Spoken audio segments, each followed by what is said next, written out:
Good morning students. आज मैं फिर आपका वेलकम कर रहा हूँ हमारी साइंस की क्लास में। आपको पता होगा हम लोगों ने चैप्टर 4 शुरू किया हुआ है जिसका नाम है सॉर्टिंग थिंग्स आउट। ठीक है, so what is the name of the chapter? Sorting material into group. तो मटेरियल को ग्रुप्स में ब्रेक करना, चेंज करना, उसको डिवाइड करना ताकि हमारे लिए ईजी हो जाए।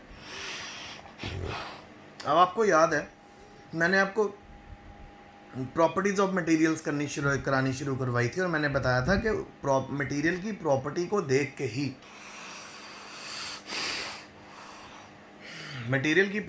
देख के ही उससे यूज़ होने वाली चीज़ें बनाई जाती हैं। फॉर एग्ज़ाम्पल अगर हम बात करें कि स्टील से अगर हम जग बनाते हैं बेटा, तो वो इसलिए क्योंकि स्टील बहुत ड्यूरेबल होती है। अगर आप जग बना लोगे या एक तरह से ऐसा टम्बलर बना लोगे जो कपड़े का, ये देखो, ये कपड़े का अगर आप टम्बलर बना लोगे तो क्या प्रॉब्लम आ जाएगी? सारे का सारा पानी बह जाएगा। तो चीज़ों को देखकर, उनकी प्रॉपर्टीज़ को देखकर ही हम उनको कन्वर्ट करते हैं यूजेबल थिंग्स के अंदर। अच्छा, आज हम एक बात करने वाले हैं अपीयरेंस के बारे में। आप अपने आसपास डिफरेंट मटेरियल्स को देखो। आप लकड़ी के मटेरियल्स को देखो कि कैसे वो आयरन से डिफरेंट होते हैं। अच्छा, अब कैसे, और कॉपर और एल्युमिनियम से डिफरेंट होते हैं। सिंपल सी बात है बेटा, जितनी भी मेटल्स होती हैं ना वो लश्यर प्रोड्यूस करती हैं। क्या प्रोड्यूस करती हैं? लश्यर। लश्यर का मतलब चमक। जब भी आप किसी मेटल को देखोगे, अगर वो पुरानी मेटल है, उसको आप सेंटर में से काट दो। देखो यहाँ पे जैसे हमारे पास एक पीस ऑफ मटेरियल है, यानी मेटल का एक बड़ा रॉड है। ये देखिए, ये मेटल का हमारे पास रॉड है। इस मेटल के रॉड को जब हम बीच में से कट कर देते हैं तो आप नोटिस करोगे जहाँ पे आपने कट लगाया वहाँ पे आपको शाइनी मेटल मिलेगी। सो ये प्रॉपर्टी होती है मेटल की। Metal are lustrous and ductile and malleable. Lustrous का मतलब मेटल में से आप शाइन प्रोड्यूस होती है, फ्रेश कट एरिया में से। डक्टाइल का मतलब, और मेलिएबल एंड डक्टाइल का मतलब उनसे हम थिन शीट्स बना सकते हैं, उनसे उनको खींच के हम वायर बना सकते हैं। आगे चलते हैं। आप आगे ये नोटिस करिए कि जो आप जब भी आप किसी मेटल के फ्रेशली कट सरफेस को देखोगे वो चमकदार होगा, पर आफ्टर सम टाइम आप नोटिस करोगे कि वो जो फ्रेशली कट एरिया था वो धीरे धीरे डल हो जाएगा। ऐसा क्यों होता है? ऐसा इसलिए होता है क्योंकि बेटा वो मेटल का जो फ्रेशली कट पीस है वो डायरेक्ट कांटेक्ट में रहता है एयर के, और एयर के कांटेक्ट में आने से वहाँ पे करोजन स्टार्ट हो जाता है, रस्टिंग स्टार्ट हो जाती है, जिसको बोलते हैं जंक लगना। इसीलिए मैक्सिमम मेटल्स को कोट किया जाता है, या तो रबर चढ़ाया जाता है उनके ऊपर, या उनके ऊपर प्राइमर मारा जाता है, या उनको पेंट किया जाता है। जब इस तरह से हम मेटल को प्रोटेक्ट कर लेते हैं वो बहुत समय सर्वाइव करती हैं। अच्छा, अब हम आगे चलते हैं। तो आगे आपको बताया जा रहा है मटेरियल्स होते हैं जिनमें लश्यर होता है, वो यूजुअली मेटल होती है। आयरन, कॉपर, एल्युमिनियम और गोल्ड, ये सभी मेटल के एग्जांपल है। ठीक है, फिर कुछ मेटल्स अपनी शाइनिंग समय के साथ खो देती हैं क्योंकि उनके अंदर एयर का एक्शन होता है, मॉइस्चर का एक्शन होता है, जो मैंने आपको भी बताया। यानी उसमें क्या आने लग जाता है? करोजन।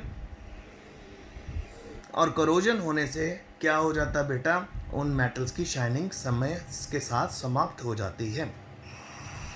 ठीक है, और आपको लश्यर सिर्फ और सिर्फ कहाँ पे मिलेगा? Freshly cut surface of metal के ऊपर आपको लश्यर मिलेगा। जब आप किसी लोहे के काम करने वाले की दुकान पे जाते हो, आयरन स्मिथ की दुकान पे जाते हो, वहाँ आप नोटिस कर सकते हो कि फ्रेश सरफेसेस देखो मेटल के जो उसने काटे हैं उनके ऊपर आपको लश्यर ज़रूर मिलेगा। अब अगली प्रॉपर्टी आ गई है बेटा हार्डनेस। जब आप अलग अलग मटेरियल्स को दबाते हो अपने हाथ से, आपको अलग अलग तरह की चीज़ें महसूस होती हैं। कुछ ऐसे मटेरियल भी होते हैं जिनको आप दबाओगे तो वो बिल्कुल दबेंगे नहीं, जैसे आयरन हो गया, स्टील हो गया। ठीक है, अब जैसे आप अपने एक मेटल की अपने हाथ में लो, उसको स्क्रैच भी कर सकते हो, और उससे आप क्या करो, किसी मेटल के पीस सरफेस उससे आप लकड़ी के सरफेस को स्क्रैच करने की कोशिश करो। डेफिनेटली वो लकड़ी के सरफेस को स्क्रैच कर पाएगी। क्यों? क्योंकि जो मेटल है वो मोर हार्ड होती है एज़ कम्पेयर टू वुड। ठीक है, और आप उसको ईजिली स्क्रैच कर सकते हो, और मटेरियल्स को भी। बार कुछ मटेरियल्स को आप स्क्रैच नहीं कर पाओगे, उन मटेरियल्स को आप स्क्रैच नहीं कर पाओगे जिनका जो उससे ज़्यादा हार्ड होते हैं। ठीक है, जो मटेरियल दबाए जा सकते हैं और स्क्रैच हो जाते हैं इजीली, उनको सॉफ्ट बोलते हैं। वाइल कुछ मटेरियल ऐसे होते हैं जो डिफ़िकल्ट होते हैं दबाने के लिए, दांतों वो दबाए जाते हैं क्योंकि वो हार्ड होते हैं। तो इसका सिंपल सा एग्जांपल है बेटा, कॉटन हो गया और स्पॉन्ज। स्पॉन्ज जिससे हम अपने घर में बर्तन भी धोते हैं। कॉटन और स्पॉन्ज बहुत अच्छा एग्जांपल है हमारे पास सॉफ्ट सब्सटेंसेस का, जिनको कंप्रेस किया रहता है। और आयरन बहुत ज़्यादा हार्ड होता है, उसको हम सप्रेस यानी प्रेस नहीं कर सकते। सो अपीयरेंस से भी मटेरियल को हम डिफरेंट प्रॉपर्टीज़ के ऊपर बेस कर सकते हैं, जैसे अगर उसमें लश्यर है, हार्ड है, रफ और स्मूथ है। सिंपल, अगर कोई चीज़ आपको लश्यरस दिख रही है, उसमें से आपको शाइन मिल रही है और वो बहुत ज़्यादा हार्ड है, तो वो डेफिनेटली मेटल होगी, हार्ड मेटल आयरन। अगर आपको शाइनिंग दिख रही है और वो सॉफ्ट है, तो डेफिनेटली वो सॉफ्ट मेटल भी हो सकती है। अच्छा, उसके बाद हमारे पास सॉल्युबिलिटी और इनसॉल्युबल के बारे में हम बात करते हैं, ठीक है। तो हमें क्या यहाँ पे बताया गया, यहाँ पे बताया गया कुछ सैंपल कलेक्ट कीजिए सॉलिड सब्सटेंसेस के, जिसमें शुगर है, सॉल्ट है, चॉक पाउडर है, सैंड है और साडस्ट है, ठीक है। फिर 5 ग्लासेस लीजिए, और ग्लासेस ले सकते हो या बीकर ले सकते हो। हर बीकर या ग्लास में आप इनको 2/3 पानी से भर दो। फिर इन 5 बीकर में थोड़ा थोड़ा अमाउंट डालो। आप किसका अमाउंट डालोगे? शुगर का डालो पहले में, सॉल्ट डालो सेकंड में, सिमिलरली बाकी मटेरियल्स को भी डाल दो। फिर इन्हें अच्छे से मिक्स कर दो। फिर इन सभी कंटेंट को अच्छे से स्पून से मिक्स करने के बाद थोड़े समय के लिए आप वेट करो।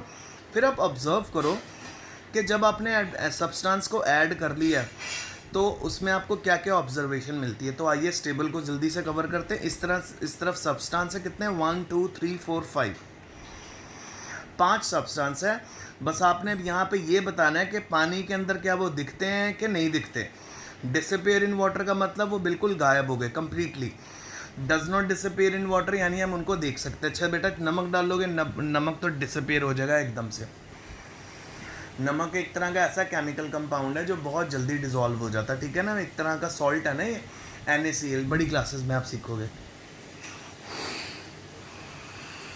इसी तरह हमारे पास शुगर है बेटा, शुगर भी पानी में अच्छे से डिसॉल्व होगी, कार्बोहाइड्रेट है। सैंड है, सैंड पानी में अच्छे से डिसॉल्व हो जाएगी, बट वो डिसअपीयर नहीं होगी, क्योंकि आफ्टर 5 मिनट्स या 6 मिनट्स आप नोटिस कर सकते हो कि सैंड आपको यहाँ पे नीचे बैठी हुई नजर आएगी। देखो सैंड नीचे नज़र आ रही, सैंड नीचे बैठ जाएगी, यानी आप कह सकते हो कि sand does not disappear. Chalk powder भी डिसअपीयर नहीं होगा, वो भी आपको नज़र आएगा। सॉ डस्ट भी डिसअपीयर नहीं होगी, वो भी नज़र आएगी। तो पूरे टेबल में पहली 2 चीज़ें सॉल्ट और शुगर डिसॉल्व हो जाएंगी, डिसअपीयर हो जाएंगी, जबकि सैंड, चॉक पाउडर और सॉ डस्ट हमें नज़र नहीं आएगी। आप ये भी नोटिस करोगे कि कुछ सब्सटेंसेस पूरी तरह डिसअपीयर हो जाते हैं और डिसॉल्व इन वाटर, ठीक है। जो पूरी तरह पानी में डिसअपीयर हो जाए, डिसॉल्व हो जाए, उनको हम बोलते हैं सॉल्युबल सब्सटेंसेस, ठीक है। और जो सब्सटेंसेस पानी में डिसॉल्व नहीं होते उनको हम बोलते हैं अनसॉल्युबल, ठीक है। वो सब्सटेंसेस जो पानी में मिक्स ना हो, किसी लिक्विड में मिक्स ना हो, उनको हम बोलते हैं अनडिसॉल्व सब्सटेंसेस। और एक और वर्ड आपको बता देते हैं उसके लिए एक और वर्ड जो होता है बेटा, वो होता है इनसॉल्युबल। इनसॉल्युबल, तो पानी में जो घुल गया सॉल्युबल, जो पानी में नहीं घुला क्या बन गया, इनसॉल्युबल। सो पानी एक बहुत बड़ा रोल प्ले करता है हमारी बॉडी में फंक्शन करने के लिए, क्योंकि बेटा आपको पता है हमारी बॉडी में तकरीबन बेटा एटलीस्ट 70% वाटर ही होता है। आइए अब एक्टिविटी 5 देखें। अब आपने कुछ सैंपल्स कलेक्ट करने हैं जिसमें विनेगर है, लेमन जूस है, मस्टर्ड ऑयल है, कोकोनट ऑयल है। Vinegar, lemon juice, mustard oil, coconut oil, ठीक है। अच्छा, कैरोसिन ऑयल भी है और लिक्विड भी है। अब आपने ग्लास टम्बलर लेना है, उसको आधा पानी से भरना है। फिर आपने few spoon full of 1 liquid to this डालना है और उसको अच्छे से स्टर करना है। Let it stand for 5 minutes. फिर उसको 5 मिनट के लिए वहीं पे रखेंगे। फिर उसके बाद अब आपने ये देखना है कि लिक्विड मिक्स हुआ है, पानी के साथ नहीं मिक्स हुआ। ये सारे एक्सपेरिमेंट आपने करने हैं। तो लो जी, मैं आपके सामने करने के लिए टेबल ले आया हूँ आपके लिए। अगर आप सिरके को पानी के अंदर घोलोगे तो बेटा डेफिनेटली वो पूरे का पूरा पानी में मिक्स हो जाएगा। अगर आप लेमन जूस को पानी में घोलोगे डेफिनेटली वो भी पूरे का पूरा पानी में मिक्स हो जाएगा। अगर आप मस्टर्ड ऑयल को मिक्स करोगे तो बेटा वो मिक्स नहीं होगा, क्योंकि पोलर और नॉन पोलर सब्सटेंसेस का चक्कर होता है। और वैसे भी कोई भी ऑयल हो उसकी जो डेंसिटी होती है ना, वो बेटा आपको मैं बताना चाहूँगा कि वो डेंसिटी हमेशा ज़्यादा लेस होती है वाटर से उसकी डेंसिटी हमेशा कम होती है।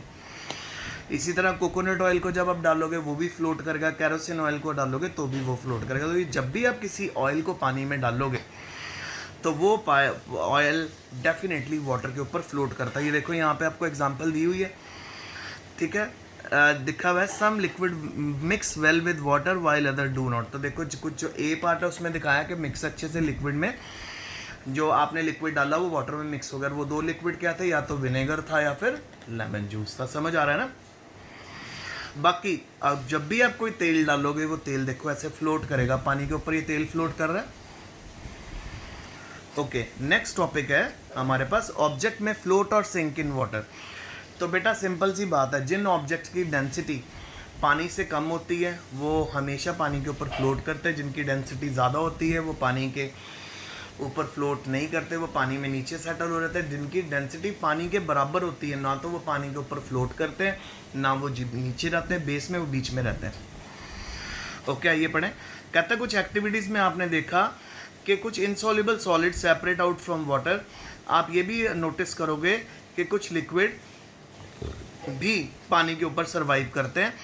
सम of this material that did not mix with water, वो पानी में, वो मटीरियल जो पानी में अच्छे से मिक्स नहीं होते वो पानी के सरफेस के ऊपर फ्लोट करते हैं। और कुछ मटेरियल पानी के बॉटम में बैठ जाते हैं, जैसा मैंने आपको बताया। तो हम कुछ एग्जांपल देखते हैं ऑब्जेक्ट के जो फ्लोट कर सकते हैं वाटर के ऊपर और सिंक कर सकते हैं।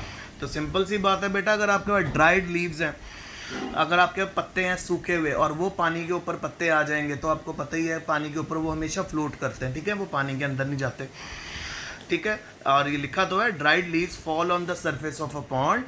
अब अगर आप स्टोन फेंकोगे तो स्टोन सीधा पॉन्ड के बेस पे चला जाएगा।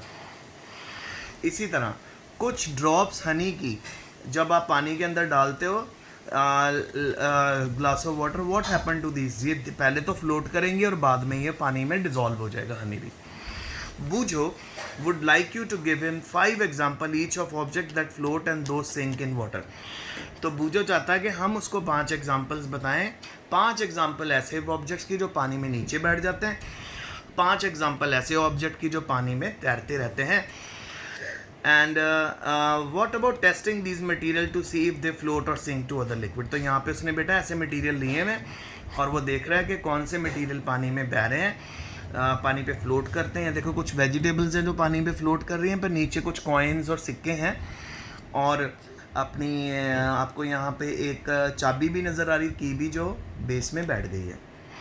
सो ये हमारा आज का पूरा टॉपिक है बेटा, इसको अच्छे से रिवाइज़ करना। क्वेश्चन आंसर्स तो मैंने आपको ऑलरेडी करवाए हुए। तो जब आप नेक्स्ट टॉपिक में मिलेंगे हम ट्रांसपेरेंसी देखेंगे और फिर मोस्टली हमारा ये चैप्टर ख़त्म हो जाएगा। सो एक छोटा सा रिवीजन जल्दी। आज के चैप्टर में मैंने आपको सबसे पहले अपीयरेंस के बारे में बताया, ठीक है, फिर उसके बाद मैंने आपको हार्डनेस के बारे में बताया, फिर उसके बाद मैंने सॉल्युबल और इनसॉल्युबल सब्सटेंसेस के बारे में बताया, फिर हमने कुछ एक्टिविटीज़ की, फिर हमने ये देखा कि कौन से ऑब्जेक्ट पानी पे फ्लोट करते हैं, कौन से ऑब्जेक्ट सिंक करते हैं। तो आज का टॉपिक यहीं तक। Best of luck and stay safe.